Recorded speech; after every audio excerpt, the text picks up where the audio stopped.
Une véritable insurrection, a dénoncé Joe Biden. Mercredi 6 janvier, le Congrès américain s'était réuni au Capitole à Washington pour certifier les résultats de l'élection présidentielle américaine qui donne le candidat démocrate vainqueur, faisant ainsi de lui le 46e président des États-Unis.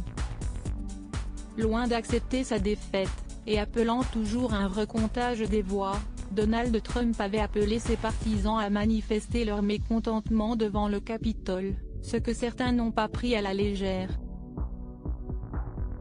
En effet, plusieurs manifestants ont pris d'assaut le bâtiment, semant le chaos dans ce haut lieu de la politique américaine. Sur des images captées à France Info, on voit ainsi des partisans de Donald Trump brandir des drapeaux en soutien au 45e président des États-Unis, mais aussi des drapeaux des États confédérés du Sud, cette union créée en 1860 pour refuser en chœur l'abolition de l'esclavage. Certains d'entre eux ont même réussi à s'introduire dans le bâtiment, envahissant ainsi les couloirs et les bureaux pendant plusieurs heures avant d'être évacués par les autorités qui ont procédé à pas moins de 52 arrestations.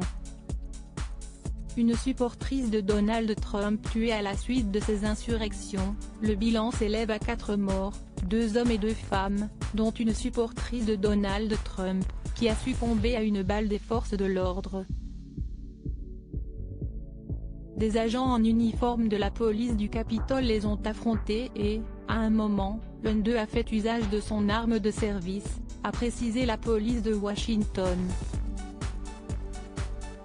Les 3 autres personnes sont mortes aux alentours du Capitole d'urgence médicale distincte, a déclaré Robert Conté, sans donner plus de détails ni dire s'il s'agissait de participants aux manifestations.